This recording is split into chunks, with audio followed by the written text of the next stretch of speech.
Hello students, आज हम कर रहे हैं क्लास 10th का चैप्टर नंबर 6 हमारा पॉलिटिकल पार्टीज़।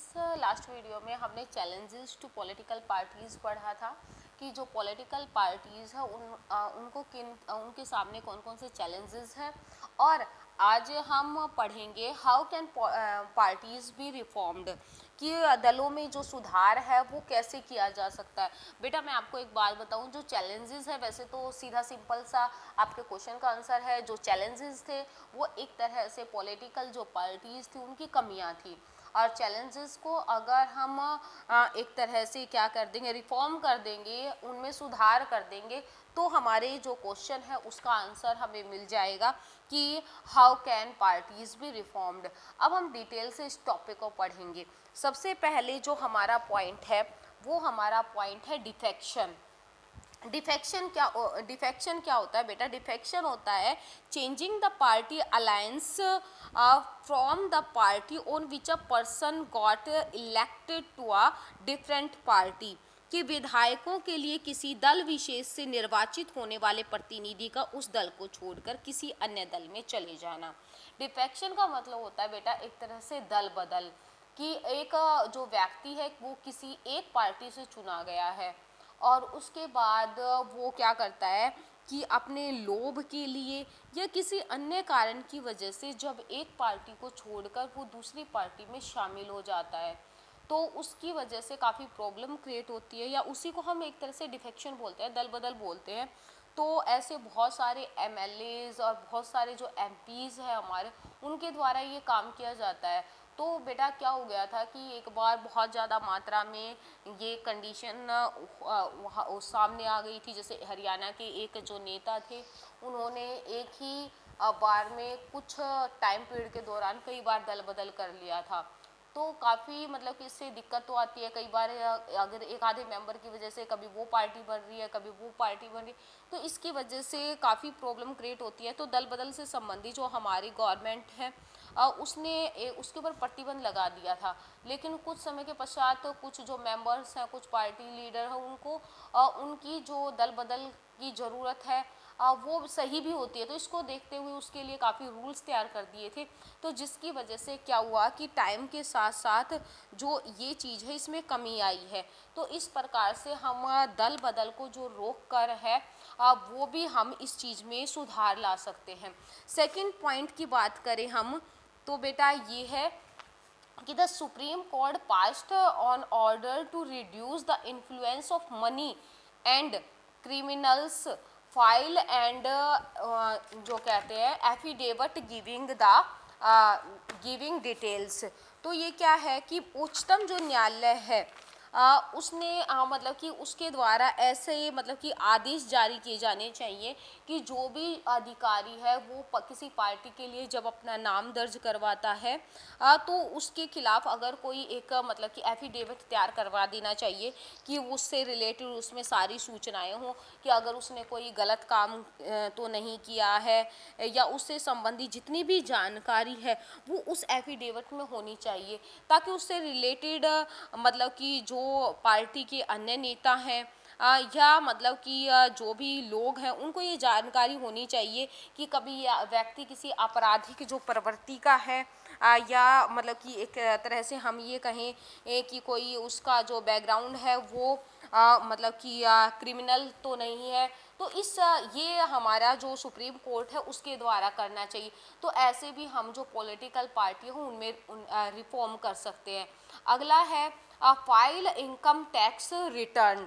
तो नेक्स्ट हमारा जो पॉइंट है वो ये है कि चुनाव आयोग ने एक आदेश के जरिए सभी दलों के लिए संगठनिक चुनाव कराना और आयकर का रिटर्न भरना जरूरी कर दिया है, ताकि मतलब कि वो एक तरह से मतलब कि कुछ गलत काम ना करे और उनके बारे में जो एक तरह से जो हमारा आंतरिक जो लोकतंत्र है, जो मैंने बताया था कि lack of the internal democracy, उसकी कमी को भी दूर करने का प्रयास करना चाहिए। तो यही है, the Election Commission passed an order making it necessary for the political parties to hold their organisational elections and file their income tax return. सही है स्टूडेंट्स, और आगे हम चलते हैं, वो है नेक्स्ट जो हमारा पॉइंट है वो है give a 1/3 tickets to woman candidate. मैं आपको बताती हूँ बेटा कि जो हमारी राजनीति है उसमें जो वुमेंस की जो स्थिति है वो काफ़ी कम है। हमने जेंडर रिलीजन वाला चैप्टर पढ़ा था, कास्ट जेंडर रिलीजन वाला, उसमें मैंने आपको बताया था कि उसमें ये कहा गया था कि तब तक जो वुमेंस हैं, सॉरी, जब तक जो वुमन है वो पॉलिटिकल पार्टी ज्वाइन नहीं करती, राजनीति में आगे नहीं आती, तब तक जो उनकी कंडीशन है वो समाज में पुरुषों के बराबर नहीं हो सकती। इस चीज़ के चलते जो हमारा 1992 का अमेंडमेंट था वो भी हमने पढ़ा था, जिसमें जो महिलाओं के लिए जो सीट है वो रिजर्व की गई थी।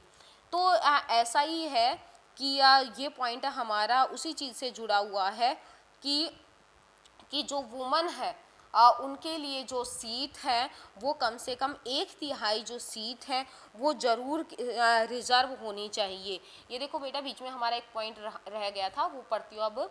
अ law should be made to regulate the internal affairs of political parties, कि राजनीतिक दलों के जो आंतरिक कामकाज का जो व्यवस्थित करने के लिए कानून बनाया जाना चाहिए, जहाँ पर मतलब कि जितने भी राजनीति से जुड़े हुए लोग हैं वो सब मतलब कि हर चीज़ में डिसीजन मेकिंग में अपना जो पार्टिसिपेशन है वो उनका सभी का होना चाहिए, ताकि मतलब कि सभी को छूट मिलेगी। तो जो उसमें है जो internal lack of the internal democracy है उस चीज़ की कमी आएगी। ठीक है बेटा, तो एक तरह से मैंने आपको पहले ही बता दिया था, जो हमारे चैलेंजेस हैं उनको मतलब कि उनके अंदर अगर हम सुधार कर देंगे तो वो सारे के सारे हमारे रिफॉर्म बन जाएंगे। तो यही है बेटा, a law should be made to regulate the internal affairs of the political party. It should be made compulsory for the political parties to maintain a register for its members, to follow its own constitution, to have an independent authority to act as a judge in the case of the party disputes, to hold open the election to the highest posts। कि आंतरिक जो काम काज है राजनीतिक दलों के उसके लिए कानून बनाना चाहिए। सभी दल अपने सदस्यों की सूची रखें कि उस जो दल है उसमें कौन कौन से सदस्य हैं, सभी संविधान का पालन करें, और उसके साथ साथ पार्टी में विवाद की स्थिति में एक स्वतंत्र प्राधिकारी का पंच बनाए, ताकि सबसे बड़े पदों के लिए खुला चुनाव कराया जाए। जो हमने ये कहा था ना कि बेटा बड़े बड़े पदों पर वो अपने जो मेन अधिकारी उनको नियुक्त कर देते हैं, तो इन सब के लिए एक तरह से कानून बनाया जाना चाहिए पॉलिटिकल पार्टीज में, ताकि किसी भी प्रकार की कोई कमी ना आए। ये हमारा वो वाले पॉइंट का एक तरह से एक्सप्लेनेशन है जो थी डायनेस्टिक सक्सेशन। अगला है the government should give the parties money to support their election. मैंने कहा था बहुत सारी जो पार्टीज हैं बहुत ज़्यादा पैसे का मिसयूज़ करती हैं, मसल्स पावर यूज़ करती हैं, तो उसके लिए ये है कि पार्टी का जितना भी खर्च है वो गवर्नमेंट के द्वारा उठाना चाहिए। कि वो ये there should be the state funding of the